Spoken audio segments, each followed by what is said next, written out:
Hello and a warm welcome to everyone. We would like to wish everyone a good morning, a good afternoon, or a good evening, depending on where you are in the world.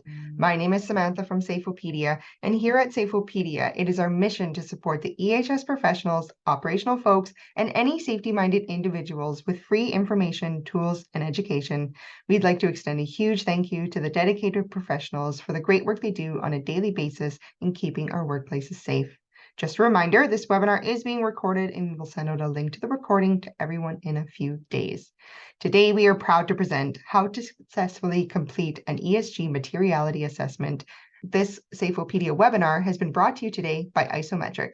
It is now my pleasure to introduce you today's presenter, Jyotika Daya. Jyotika is a sustainability specialist with a product safety team, bringing sustainability and software through developing and implementing strategies that integrate environmental, social, and governance principles into software, products, and services. She has more than 10 years of sustainability experience with focus on ESG in operation and more recently intertwining ESG strategy, data analysis, and reporting requirements into a fast developing SaaS platform.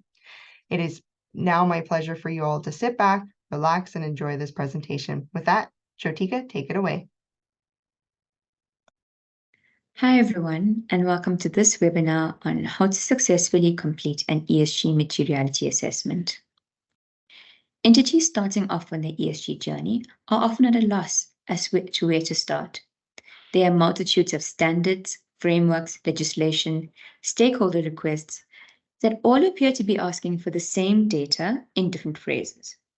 This can often be an overwhelming experience and typically leads to a reluctance in adopting ESG practices. A materiality assessment would be the ideal starting point to make sense of the noise and navigate the bombardment of requests.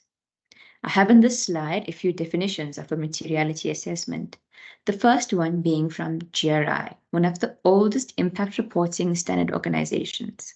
The next being from SASB, focused on financial reporting, and the third from EFRAG, the body that is establishing the ESG reporting framework within Europe.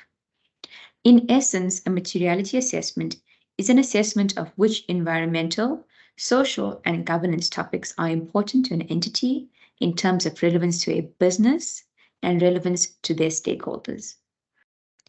The materiality assessment allows for the company to make sense of the range of environmental, social, and governance reporting requirements and gauge which topics are relevant and important to their dialogue.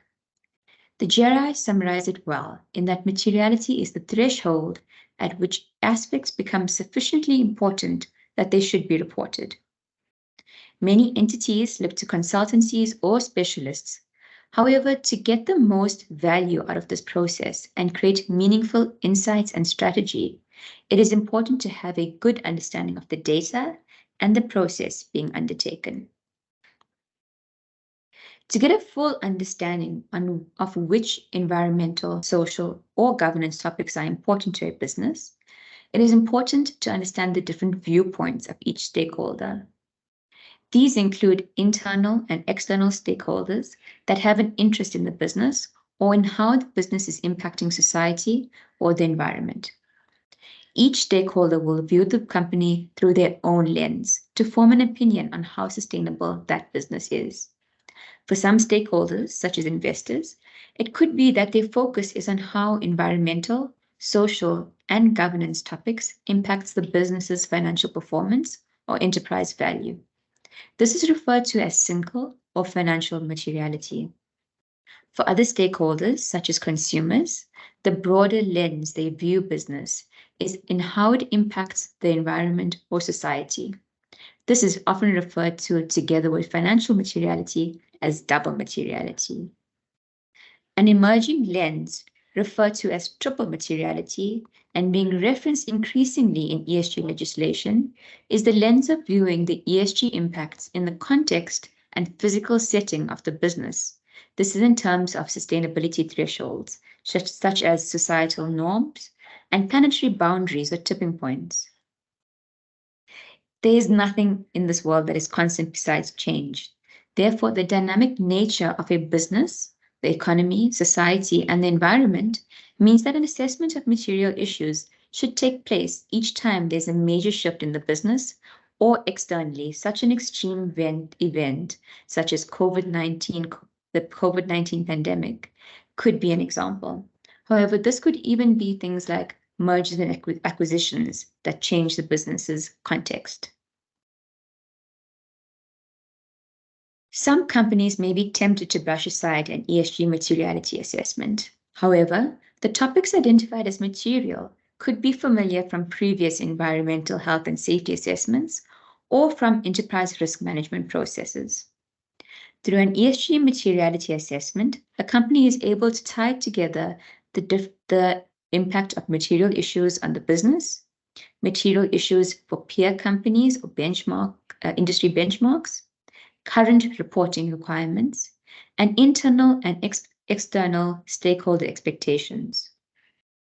Through the triple materiality process, surveying external stakeholders, and determining the significance to a business is able to identify a robust list of topics that are likely to have a major impact on the business's financial and environmental sustainability. In addition, it allows for the business to hone in on which topics are relevant and important to track and report on, as well as to develop strategies around. It clears out any topics that may be irrelevant and avoids wasting resources on areas that are not pertinent for a business's specific context. In short, it is the smart step in setting off on a business journey to make ESG or to make a business more sustainable on all fronts and to keep up with the competition. This makes it especially attractive for investment and to consumers. The repercussions are that if a company does not disclose information on sustainability issues considered to be material by those who may provide capital to the firm, or if the disclosed information is perceived as unreliable, analysts may increase the company's risk profile or even screen out the asset from consideration. The greater transparency lends itself to greater confidence in a company's future performance, and greater confidence can be gained through quality ESG disclosure. We'll now walk through the steps of conducting a materiality assessment. Step 1 in the materiality assessment is to have a workshop to determine the materiality assessment objectives, the scope of the assessment, and the audience. During this workshop, held with key individuals that form a business sustainability committee, materiality will be defined. It is important for the committee to decide on the approach of single, double, or triple materiality, as well as to define the scope of the assessment. During this process, key sustainability issues or topics will be identified through looking at the internal and external operating factors of the business. Key or relevant stakeholder groups would be identified, as well as business drivers.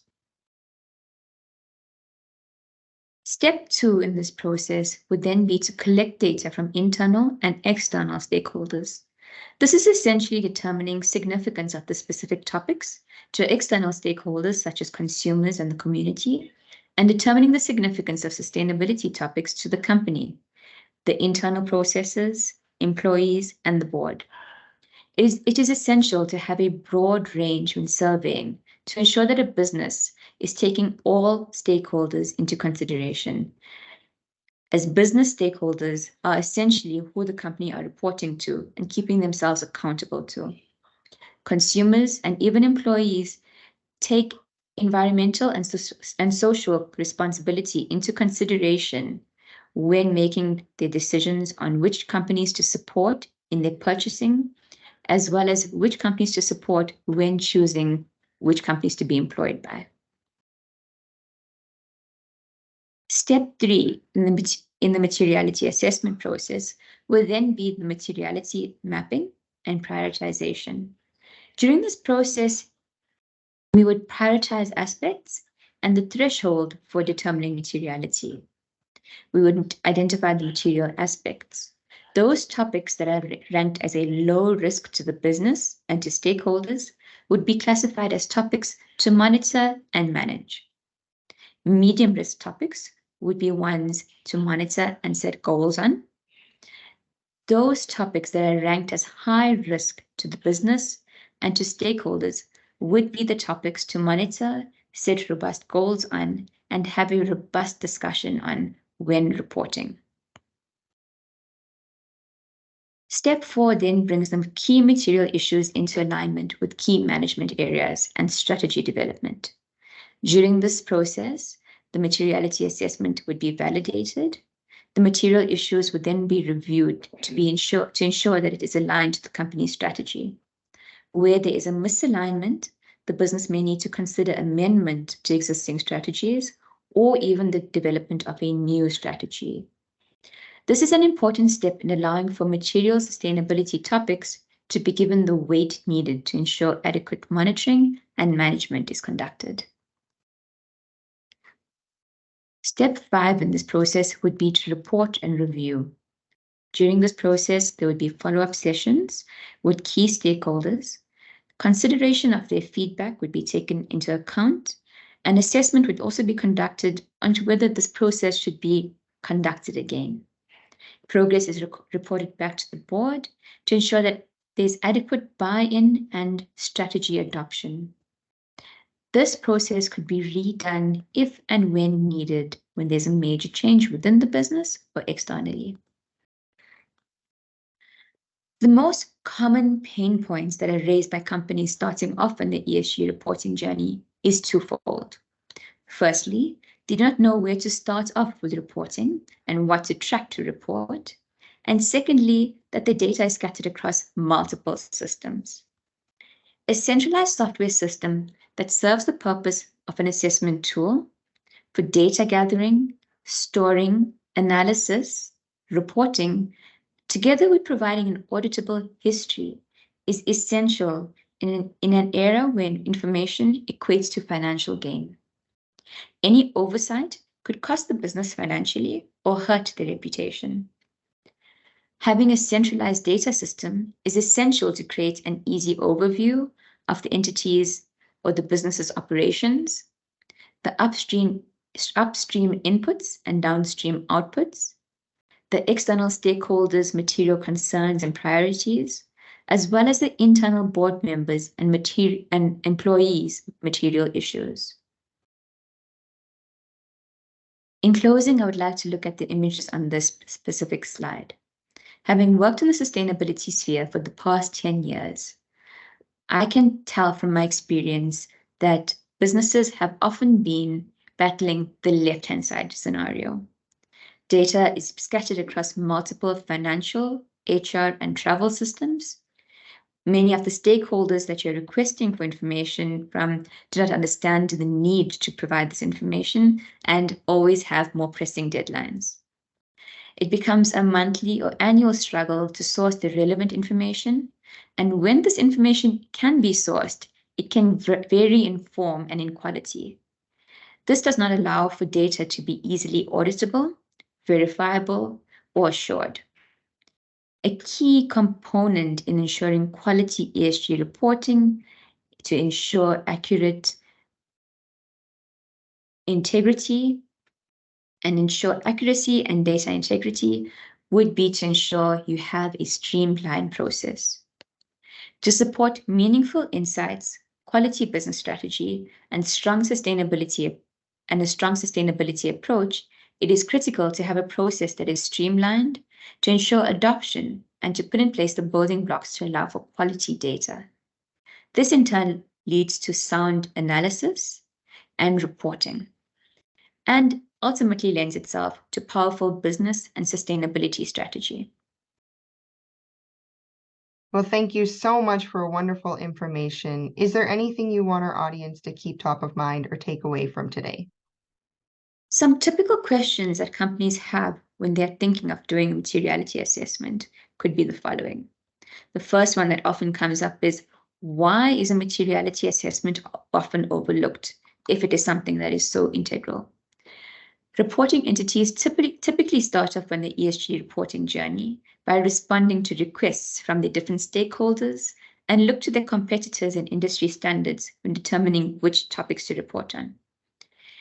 ESG topics and reporting frameworks could cover a range of topics that are often overlapping with requirements and are put forward by stakeholders from varying views. This can lead to a reporting burden, and having a business have a split focus. It lends itself to confusion and added negativity around ESG data gathering and reporting. Therefore, I would recommend companies to go back and conduct a materiality assessment, even if they have progressed along on the ESG reporting journey. Another typical question has been, why has the focus of legislation been on disclosure and not on materiality assessment? Materiality assessments are often unique to each reporting entity. It becomes a very difficult space to standardize as each business has their own unique data points, the unique business context that is needed to understand what is needed to be reported to their respective stakeholders.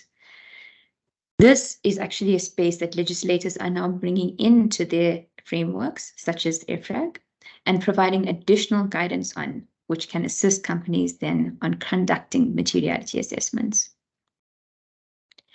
There's also often a lot of confusion around who should be a part of the materiality assessment, who should be surveyed. This could include anyone that has an impact on the business or is impacted by the business, external stakeholders such as community and consumers, as well as internal stakeholders, board or employees. A typical question that often comes in is, if I'm getting started, should I look at double or triple materiality? Here, I would suggest looking at triple materiality, as this allows for the company to gain context. A topic is seen as material due to the company's industry does not always mean that it is relevant to a specific business, as it does not take into consideration the physical setting of that business. Thank you. On behalf of Safeopedia, I'd like to thank everyone for attending today's webinar. I want to thank IsoMetrix as well as our presenter for a wonderful presentation today. And of course, I want to thank you, the audience, because without you, none of this would be possible. So thanks again, take care, and remember to reach out to IsoMetrix for your materiality assessment today. Bye, everyone.